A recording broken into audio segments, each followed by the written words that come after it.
하나님의 말씀 마태복음 5장 17절을 제가 읽겠습니다. 내가 율법이나 선지자를 폐하러 온 줄로 생각하지 말라. 폐하러 온 것이 아니요 완전하게 하려 하니라. 존경하는 성도 여러분, 한 일주일 동안도 주님 은혜 가운데 평안하셨습니까? 오늘 거룩하고 복된 안식일에 성도 여러분들을 뵙게 돼서 대단히 기쁩니다. 오늘은 특별히 우리 김상준 선생님 모셔서 너무 기쁘고 행복합니다. 우리 오승주 집사님이 오랫동안 기도하고 애쓰고 노력했는데 마침내 교회를 오게 됐습니다. 이 발걸음이 천국에 이를 때까지 흔들리지 않고 믿음으로 가게 되기를 바랍니다. 우리 최윤현 성도님, 최정훈 오랜만에 왔죠? 네, 오랜만에 왔다는 소식은 별로 좋지 않아요. 네, 하여간 오셔서 반갑고 다시 열심히 신앙생활 하기를 바랍니다. 우리 정수분 집사님이 또 지금 오늘의 신앙을 잘 공부시키고 있고, 우리 김상준 선생님은 우리 이유식 집사님과 더불어 친구를 맺고 그래요. 또 성경 공부를 잘 하고 있습니다. 이분들의 노고에 대해서도 감사를 드립니다. 오늘 저는 예수님과 율법 이런 제목으로 은혜를 나누고자 합니다. 제가 사는 동네에 자주 가는 산책길이 있습니다. 그런데 제가 가는 길을 하루는 수리를 막 하더라고요. 그쪽으로 하천을 내고 그 위로 새로운 이렇게 그 둘레길을 이제 만들었습니다. 그래서 새로운 둘레길을 이렇게 만들어서 걸어가는데 그 하천으로 내려가는 그 낭떠러지가 2m가 좀 넘어요. 그래서 밤에 길을 걷거나 아이들이 걸어가면 다칠지도 모르겠다 이런 생각이 들었어요. 그래서 제 생각에 여기에 울타리가 좀 있었으면 좋겠는데 그런 생각을 했습니다. 근데 그러고 며칠 지난 다음에 그 길을 가보니 정말로 울타리가 다 이렇게 쳐져 있더라고요. 얼마나 감사하고 고마운지. 지금은 꽤 많은 사람들이 그 길을 따라서 이제 둘레길을 걸어가고 산책을 합니다. 밤에도 가고 낮에도 가고. 하나님의 율법이 무엇과 같은가 하면 저는 이 울타리와 같다 그런 생각이 듭니다. 여러분, 하나님의 율법은 하나님께서 하나님의 백성들을 죄로부터 보호하기 위하여 만든 울타리입니다. 네.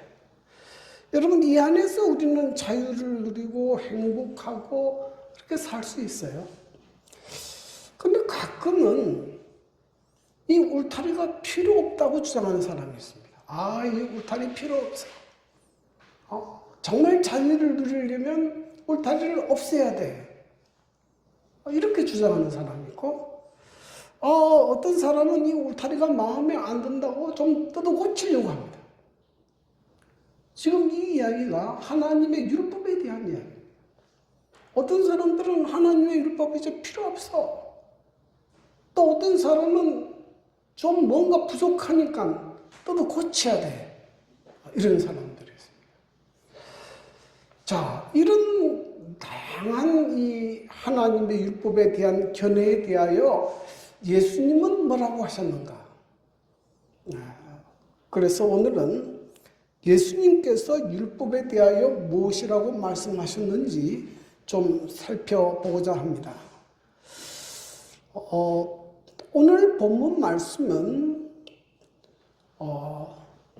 산상보훈에 기록된 예수님의 말씀인데 마태복음 1장부터 12절까지는 천국 백성의 성품에 대해서 이야기합니다. 그리고 13절부터 16절까지는 천국 백성의 그 영향력에 대해서 이야기합니다. 이 사회에 대한 어떤 영향력을 끼칠 것인가. 그리고 오늘 마태복음 5장 17절부터 20절까지는 천국 백성과 율법과의 관계를 설명하고 있습니다. 그래서 오늘 이 말씀을 통해서 이 율법에 대한 올바른 이해를 했으면 좋겠습니다. 오늘 먼저 예수님께서 내가 율법과 선지자를 폐하러 온 줄로 생각하지 말라 그랬습니다. 근데 율법과 선지자 이렇게 표현했는데 이것은 구약 성경 전체를 의미합니다. 일반적으로 구약 성경을 표현할 때 율법과 선지자의 글 혹은 율법과 선지자와 시편 이렇게 표현합니다. 그래서 좀 더 구체적으로 표현하면 이것은 구약에 기록된 십계명과 제사법 또 민법 이런 율법들 그리고 선지자를 통해서 예언한 것들을 포함하고 있습니다. 그런데 예수님께서 이 율법과 선지자를 폐하러 온 것이 아니요 그랬어요.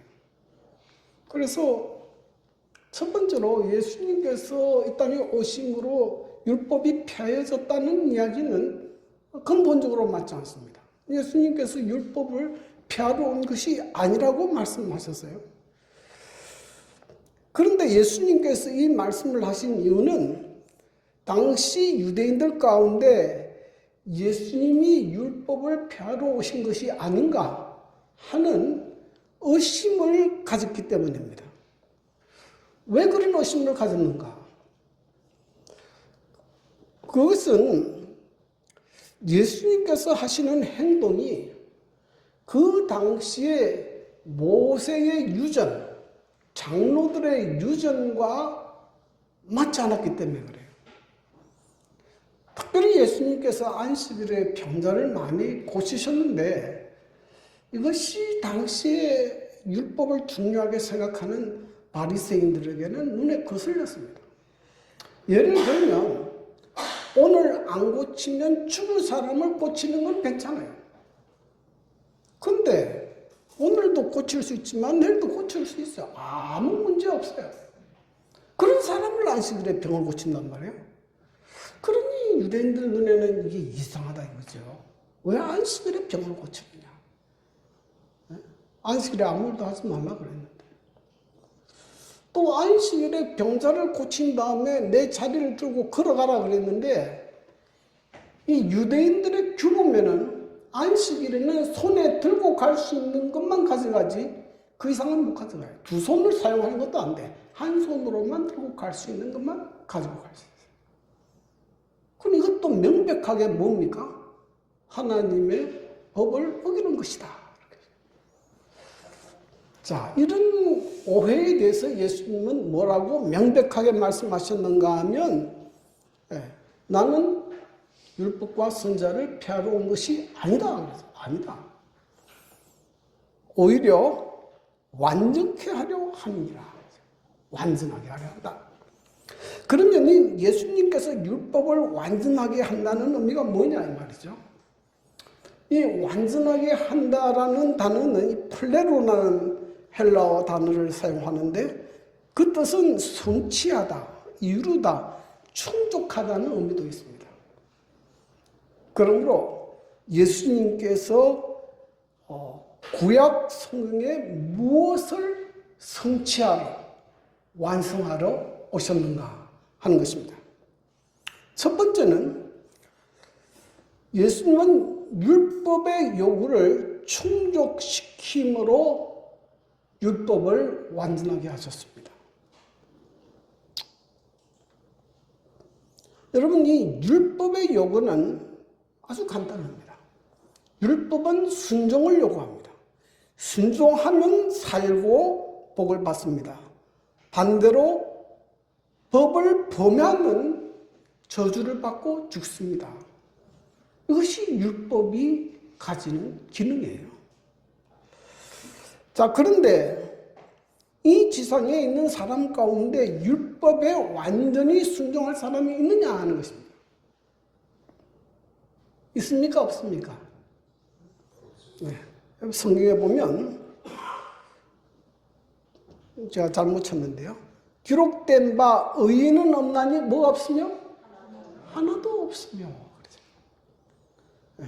로마서 3장 23절 모든 사람이 죄를 품하였음에 하나님의 영광이 이르지 못하더니. 아담과 하와가 사단의 유혹을 받아서 죄를 범한 이후에 지구상에는 의인은 없나니 한 사람도 없고 모든 사람이 다 죄에 빠지게 됐습니다.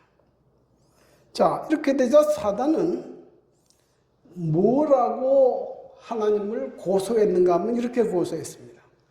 사단은 하나님께서 사람에게 지킬 수 없는 법을 주셨으며 그것을 범했다고 형벌을 내리시는 무자비하고 가혹한 분이라고 비난했습니다.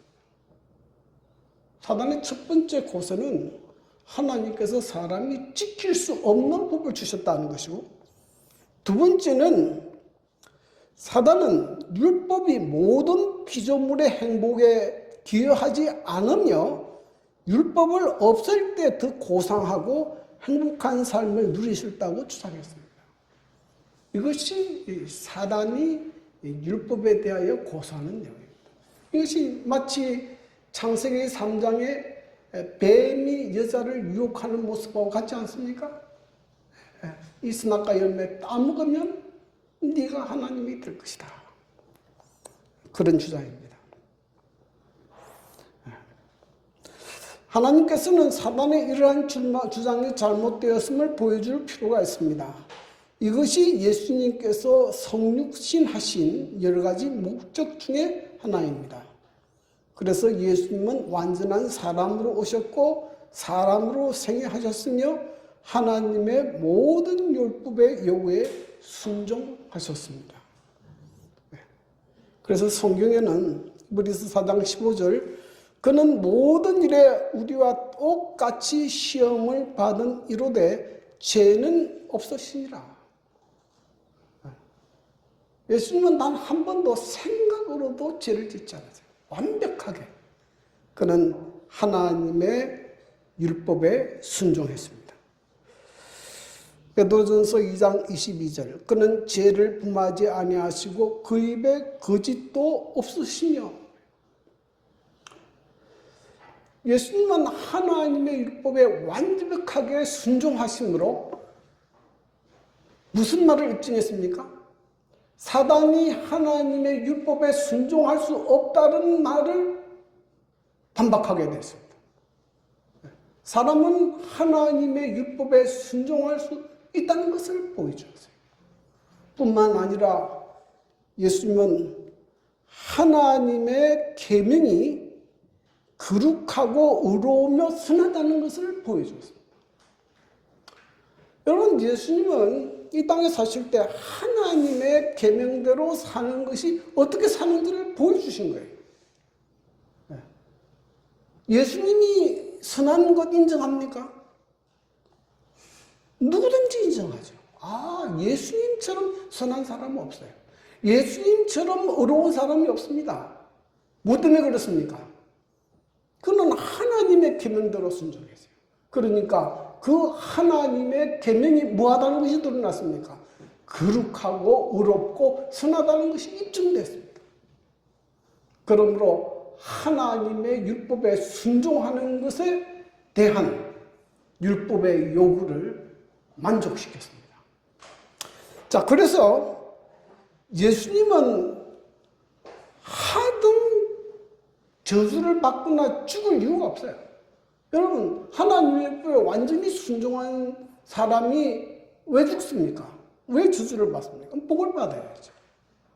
근데 성경에 보면 예수님은 죄인처럼 십자가의 죽음을 당하셨습니다. 그 이유가 무엇인가? 성경은 이렇게 설명합니다. 이사야 53장 5절 6절 그가 찔림은 우리의 허물을 인하며 그가 상함은 우리의 죄악 때문이라. 여호와께서 우리 무리의 죄악을 그에게 담당시켰도다. 왜 예수님이 찔리시고 채찍에 맞으시고 피를 흘리시고 마치 죄인처럼 그렇게 죽으셨는가? 이거 뭐 때문입니까? 우리의 죄악을 우리가 받아야 할 저주를 누가 받으신 것입니까? 예수님이 받으신 것이에요. 네? 갈라디아 3장 13절 그리스도께서 우리를 위하여 저주받은 바 되사 율법의 저주에서 우리를 속량하셨으니 기록된 바 나무에 달린다 받아 저주 아래 있는 자라 하였습니다. 네. 우리를 대신해서 저주를 받았습니다. 자, 근데 이사야 53장에 보니까 이런 기록이 있어요. 그는 멸시를 받아 사람에게 버림받았으며 강구를 많이 겪었으며 질고를 아는 자라 마치 사람들이 그에게서 얼굴을 가리는 같이 멸시를 당하였고 우리도 그를 뭐하지 아니하였다? 기히 여기지 않았다. 예수님이 저주를 받고 채찍에 맞고 피 흘리고 돌아가시는 것을 보고 우리도 귀하게 생각하지 않았다. 왜 저러지? 제가 고등학교 다닐 때 저희 어머니가 자주 저에게 그런 이야기를 했습니다. 우리가 잘 아는 이야기인데요. 옛날에 한 어머니가 시골에서 아들 대학을 보내야 되겠는데 돈이 없으니까 남의 집에 가정부유를 했어요. 그래서 돈을 벌어서 열심히 벌어서 아이를 대학에 보냈습니다. 이 아들이 졸업식 하기 때문에 너무 기뻐서 졸업식장을 찾아갔어요. 이제 꽃다발한 데 들고 갔어요. 근데 그 졸업식장에서 마치고 나오면서 이 아들이 자기 애인하고 같이 나오는데 자기 어머니를 딱 보더니 이 여자 우리 집 식모야 그래. 네. 그러더니 끝말이 중요합니다. 너는 커서 그렇게 하지 마라. 그 어머니가 무엇 때문에 가정부유를 했습니까? 무엇 때문에 고생했습니까? 아들 공부시킨다고 그랬어요. 그런데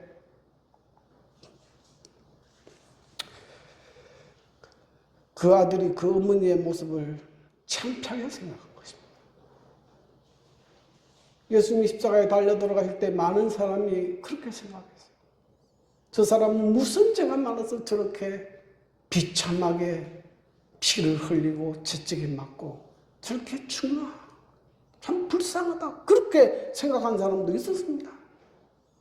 그런데 실상은 누구 때문에 그랬습니까? 실상은 나 때문에 그렇게 된 것입니다. 이것이 성경이 가르치는 진리예요. 그래서 율법을 범한 사람이 받아야 될 저주와 죽음을 누가 당하신 것입니까? 예수님이 당하신 것입니다. 예수님이 당하신 죽음은 우리가 지금 죽는 자연적인 죽음이 아닙니다. 그것은 죄의 값으로 치료해야 되는 영원한 사망을 예수님께서 경험하게 된 것입니다.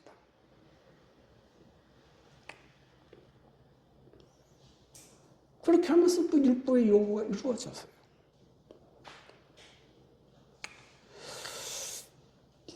여기 대정토 503페이지 이런 말이 있어요.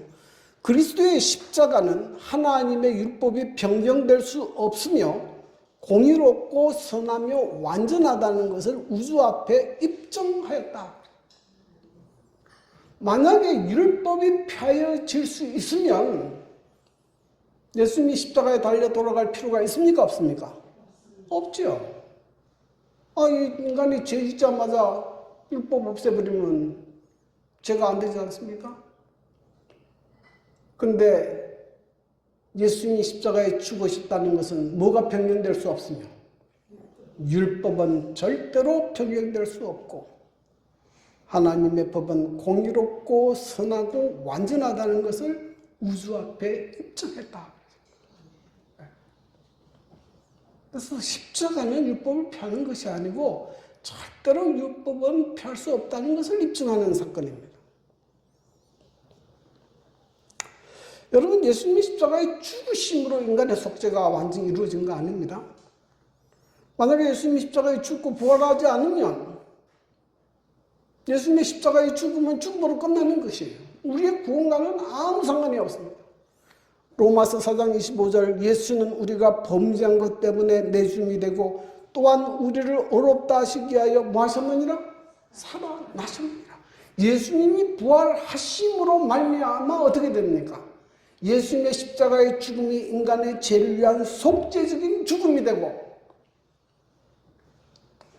또 우리를 죄 가운데서 구원할 수 있게 된 것입니다. 여러분, 이 예수님의 십자가의 죽으심과 부활은 굉장히 중요한데요. 예수님이 십자가의 죽으심으로 인간의 죄값을 치렀기 때문에 인간은 죄를 용서받을 수 있게 되고, 예수님께서 이 땅에서 하나님의 말씀에 완전히 순종하고 그분이 한 번도 죄를 짓지 않고 이루어놓은 의를 우리에게 선물로 주심으로 우리가 어떻게 되는 겁니까? 우리가 어렵게 되는 것이에요. 우리가 어려워서 어려워지는 게 아닙니다. 로마서 3장 26절, 곧 이때 자기의 어려우심을 나타내서 자기도 어려우시며, 자, 예수님이 이 땅에 오심으로 이제는 뭐가 어려우시며? 하나님도 어려우시고 또 하나님의 계명도 어렵고 또한 예수 믿는 자를 어렵다 하려 하십니다. 이것이 예수를 믿는 사람이 어렵게 되는 길입니다. 이거 외에는 인간이 어렵게 될 수 있는 길이 없어요. 그래서 자꾸 예수를 믿으라고. 예수 믿지 아니하면 우리가 어렵게 될 수 있는 길이 없기 때문에. 그러므로 예수님이 이 땅에 오셔서 하나님의 율법에 완전히 순종하고 십자가에 죽으심으로 그리고 부활하심으로 율법의 요구를 완전히 충족시키셨습니다. 두 번째는 예수님께서는 제사법을 완성하셨습니다. 레위기와 출애굽기, 민수기에는 제사에 관한 법이 있습니다. 그래서 이스라엘 백성들은 죄를 짓게 되면 양이나 염소를 가지고 성소로 갑니다. 그리고 거기에 안수하고 또 그것을 칼로 찔러서 양의 피를 흘리고 그러면 그 피를 제사장이 받아서 성소에 들어가서 휘장에 뿌려서 중보합니다. 하나님, 이 사람이 죄를 지었지만 이 양이 죽어 피를 흘렸기 때문에 이 피를 보시고 이 사람의 죄를 용서해 주십시오. 그래서 사람들이 죄사함을 받았어요. 그래서 이 이스라엘 백성의 그 레위기나 이런 책에 보면 이 제사법이 굉장히 복잡하고 자세하게 나와 있습니다. 그런데 이 모든 제사법이 또 이 지상 성소가 예수님이 십자가에 달려 돌아가실 때 어떤 일이 벌어졌느냐? 마태복음 27장 50절 51절, 예수께서 다시 크게 소리 지르시고 영혼이 떠나시니라. 이에 성소 휘장이 위로부터 아래까지 찢어져 뭐가 되고? 불이 되고. 이게 무슨 말입니까? 이제는 지상 성소의 기능이 끝났다는 것이에요. 더 이상은 양을 잡아서 제사를 드리거나 지상에 있는 성소를 찾아가거나 인간 제사장을 통해서 우리가 하나님 앞에 중보를 받아야 할 필요가 없어졌다는 것이에요. 이제는 무엇이 이루어졌습니까? 이제는 양 잡는 대신에 예수님께서 우리를 위해서 십자가에 피를 흘리셨고, 인간 제사장 대신에 누가? 예수님께서 하늘 성소에서 우리를 위해서 대제사장으로 봉사하고 계시고, 우리가 눈으로 보는 지상 성소가 아니고 하늘의 영원한 성소가 우리를 위해서 준비되어 있다. 그것이 성경이 가르치는 겁니다. 그래서 이제는 더 이상 지상성소의 기능은 또 그러한 율법은 완전히 끝이 났습니다. 그리고 더 크고 더 온전한 성소가 지금 운영되고 있습니다. 그래서 지금 여러분, 내가 죄를 지어 죄 용서함을 받겠다고 뭐 양을 잡아가지고 피를 흘리고 하지 않지 않습니까? 또 어떤 뭐 사람을 찾아가서 죄를 고백하고 또 용서해달라고 비는 그런 일을 하지 않아요. 이제는 예수님이 우리의 중보자로 제사장으로 계시기 때문에 그분에게 구하게 되는 거죠. 이 모든 것들을 예수님이 오셔서 성취하셨어요. 그 다음에 세 번째는 메시아에 대한 예언도 예수님에 의해서 성취되었습니다. 여러분, 사람이 행복하려면 세 가지를 잘 만나야 된다. 좋은 부모를 만나야 되고 또 좋은 선생을 만나야 되는데요. 이 좋은 부모를 만나고 좋은 선생을 만나면 뭐 이 땅에서는 좀 잘 살 수 있어요. 뭐 태어날 때부터 좀 넉넉한 가정에서 태어나면 좀 아무도 사는 게 좀 넉넉합니다. 어떤 아이는 아주 결손 가정에서 태어나서 이렇게 잘못된 길로 가는 아이들이 선생님을 잘 만나서 그의 인생이 역전으로 바뀌게 되고 성공하는 경우도 있어요. 그래서 인생에 있어서 부모도 좋은 부모 또 좋은 선생님 만나는 거 중요합니다. 근데 가장 중요한 것은 누굴 잘 만나야 됩니까? 참된 메시아를 만나야 돼요. 네? 왜냐하면 이 사람은 나를 죄와 사망에서 영원히 구원할 수 있는 분이기 때문에 그래요. 그래서 여러분이 참된 메시아를 만나지 않으면 지상에서뿐만 아니라 영원히 여러분의 인생을 망가뜨리는 겁니다. 그것보다 더 불행한 일이 없어요. 네? 그래서 어떤 분이 메시아인가, 어떤 분이 참 메시아인가 찾는 것은 굉장히 중요한 일입니다. 여러분이 뭐 보지 않습니까? 저기 이단 조직에 빠져가지고 완전히 망하는 거 보지 않습니까? 네. 그래서 참 메시아를 찾는 거 참 중요해요. 그런데 성경에는 하나님께서 메시아를 발견할 수 있도록 딱 징표를 주셨어요. 딱 주셨습니다. 그 징표를 찾아가면 메시아가 누군지 딱 나오게 되는 거예요. 네. 그래서 여러분, 인간이 범죄하자마자 하나님께서는 창세기 3장 15절에 여자의 후손을 약속하셨습니다. 네. 더 자세한 이야기는 나중에 말씀을 드리고요. 또 그 메시아는 이사야 7장 14절에 보면 처녀의 몸에서 탄생할 것이 예언되어 있어요. 그리고 미가서 5장 2절에 보면 베들레헴에서 탄생할 것입니다. 그리고 창세기 12장 3절에 보면 아브라함의 자손으로 오실 것이고, 또 예레미야 24장 55절 6절에 보면 다윗의 자손으로 오실 것이 예언되어 있어요. 구약의 메시아에 관한 직접 간접 예언이 약 300가지나 있어요. 네. 근데 이 모든 예언이 누구에게 성취되었는가? 누구에게 성취되었습니까? 예수님에게 성취되었어요. 그래서 성경은, 신약 성경은 그걸 자세히 기록합니다. 그 신약 성경 마태복음 1장 1절에 보면 아브라함과 다윗의 자손 예수 그리스도의 계보라. 예수님은 누구라고요? 아브라함과 다윗의 자손으로 오신 분이다. 네? 예수님께서 이 마리아에게 태어난 것을 이렇게 기록합니다. 마태복음 1장 22절 23절 이 모든 일이 된 것은 주께서 선지자로 하신 말씀을 이루려 하심이 이르시되 보라 처녀가 잉태하여 아들을 낳을 것이요 그의 이름을 임마누엘이라 하리라 하셨으니. 그래서 이사야 7장 14절에 보라 처녀가 잉태하여 아들을 낳을 것인데 이 말씀이 언제 이루어졌다고요? 마리아가 해임할 때 이루어졌다는 것이, 그 예언이 이루어졌다는 것입니다. 모든 것들이 많이 있습니다. 또 예수님은 자신과 사명에 관해서도요, 이렇게 기록합니다. 예수께서 그 자라나신 곳 나사렛에 이르사 안식일에 늘 하시던 대로 회당에 들어가사 성경을 읽으려고 서심해 선지자 이사야의 글을 들이거늘 책을 펴서 이렇게 기록된 데를 찾으시니 곧 주의 성령이 내게 임하셨으니 이는 가난한 자에게 복음을 전하게 하시려고 내게 기름을 부으시고 나를 보내사 포로된 자에게 자유를, 눈먼 자에게 다시 보게 함을 전파하며 눌린 자를 자유롭게 하시고. 이사야 61장 1절 2절에 있는 말씀입니다. 이건 메시아의 예언입니다. 메시아가 오면 이렇게 할 것이다, 예언되어 있는 건데요.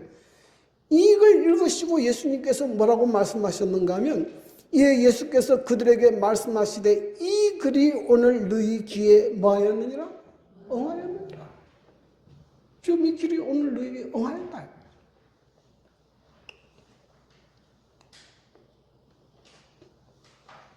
그리고 예수님께서 부활하신 다음에 제자들을 찾아가서 자신이 메시아이고 어떤 사명을 가지고 왔는지를, 예수님은 다른 어떤 걸 가지고 하지 않았어요.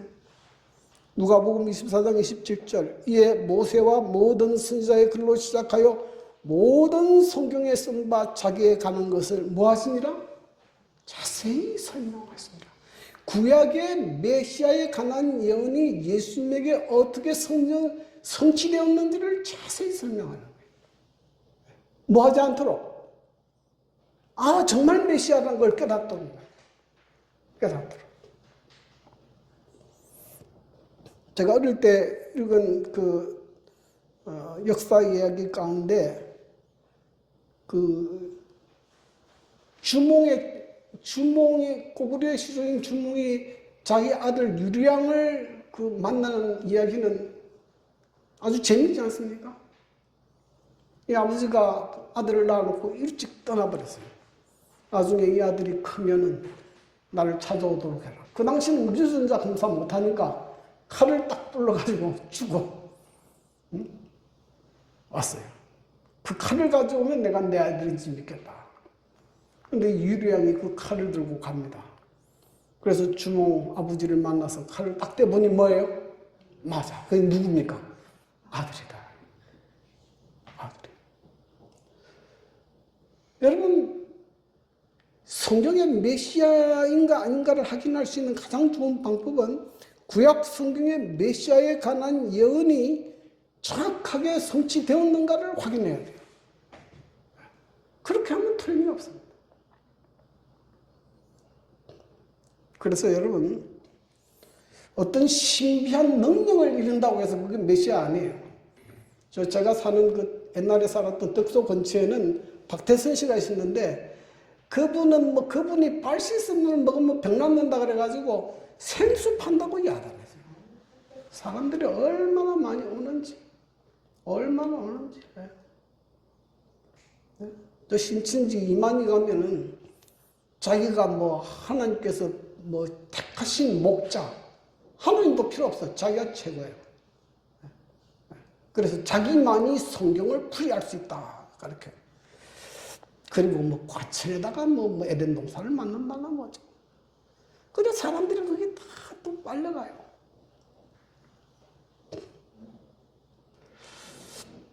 여러분 가고 안 갖고는 자기의 자유지만은 잘못된 이 사이비 교주를 만나게 되면 너무너무 불행해져요.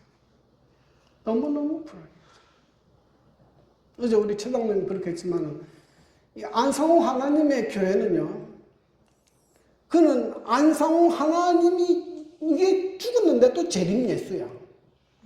그러더니 왜 하나님이 한 분일 필요가 있느냐? 내 부인도 하나님이다. 그래서 그 부인이 하나님인데 또 그 부인이 또 쪼개졌대. 그래서 여자가 둘이가 또 하나님이 됐대. 그런데도 그걸 또 믿고 다녀요. 그래서 여러분, 참 메시아, 참 진리를 믿어야 되지 엉뚱한 거 믿으러 가면 안 돼요. 신기하고 이상하다고 쫓아가면 안 돼요. 우리 교인들은 그런 사람들 많아요. 볶음 곡식 먹으면 좋다 그러더니 또 그것도 꼭 빠져가고, 곡식을 볶아 먹어야 된다. 볶아 먹더니 나중에 또 누워서 먹어야 된다고 누워서 먹고 그래요. 아니 상식이 없나? 밥을 앉아서 먹지 왜 또 누워서 먹어요? 이상한 얘기에 현혹되지 마세요. 현혹되지 마세요. 자, 그러면 예수님이 땅에 십자가에 죽으시고 부활하심으로 무엇을 건설하러 오셨느냐? 그 포커스가 있는데 예수님이 이 땅에 하나님의 나라를 건설하러 오셨습니다. 네. 이 사단이 통치하던 세상에 누가 다스리는? 하나님께서 다스리는 하나님의 나라를 건설하는 거예요. 이거는 우리의 마음에 건설하는 거예요. 그리고 사도행전에 보면 이 하나님의 나라가 확장되고 다니엘서와 계시록을 보면 마지막에 하나님의 나라가 완성되는 장면이 나오게 되는 것입니다. 그리고 우리는 그 하나님의 나라에 하나님의 백성으로 초청받은 사람들이에요. 그리고 우리는 누가 아닙니까? 우리는 하나님의 백성들입니다. 여러분, 하나님의 백성으로 믿음으로 살게 되기를 간절히 바랍니다. 예수님은 메시아에 관한 계명을 완전히 성취시킨 분입니다. 끝으로 예수님은 하나님의 계명의 본래적인 의미를 가르치시고 보여주신 분이십니다. 여러분, 이스라엘 백성들이 언제부터 율법에 대해서 깊은 관심을 가지고 율법을 철저히 지켜야 되겠다고 생각했는가 하면 바벨론 포로 이후에부터 그렇게 시작했습니다. 여러분, 바벨론에 의해서 유다가 멸망하고 그 백성이 포로로 잡혀가고 70년 동안 살았지 않습니까? 그리고 다시 돌아왔는데 그때 그들이 뼈저리게 결심한 것은 우리가 이렇게 나라가 망하고 우리가 남의 나라에 포로로 잡혀가게 된 것은 우리가 하나님의 율법을 부했기 때문이다. 그래서 하나님의 계명을 더욱 철저히 지키자, 그런 부흥운동이 강하게 일어났습니다. 그래서 성경에 나타나 있는 모든 계명, 십계명을 포함해서 십계명, 건강에 관한 계명, 제사법, 민법 할 것 없이 다 계명을 조사해 가지고 보니까 계명이 몇 개 나오는가 하면 613개가 나와요. 이 613개를 하라는 계명과 하지 말라는 계명으로 나누었습니다. 하라는 계명은 248개, 하지 말라는 계명은 365개, 613개. 그걸 다 지키려고 하니까 힘들겠습니까? 안 힘들겠습니까? 너무 힘들어요. 그런데다가 십계명은 더 잘 지키겠다고 십계명은 아예 범하지도 못하도록 그 십계명을 범하지 못하게 하는 계명을 또 만들었어요. 그러니까 안식일을 기억하게 그렇게 지키라. 안식일은 아무 일도 하지 말라 그랬잖아요. 그러니까 안식일에는 아무 일도 하지 못하게 해야 되겠다. 그래서 39가지 규정을 딱 만들었어요. 네? 그래서 안식일에는 불을 켜면 안 된다. 불을 끄면 안 된다. 1km 이상 걸어가면 안 된다. 무거운 짐 같은 거 들고 가면 안 된다. 복잡한 규정이 많아요. 지금도 이스라엘에 가면 그래요. 지금도 이스라엘 백성들은 그 안식일 되면 멀리 여행 안 가요. 다 그 회당 앞에서 왔다 갔다 하고 그러지 멀리 안 가요. 불도 이방인이 있으면 꺼줄 수 있지만은 그렇지 않으면 금요일부터 불 켜놔요. 토요일 해질 때까지. 끄지도 못하고 켜지도 못하니까 미리 켜놓는 거죠.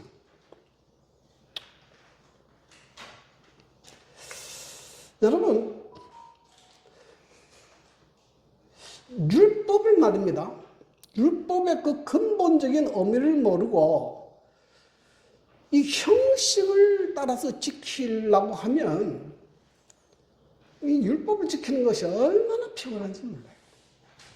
네? 그렇지 않습니까?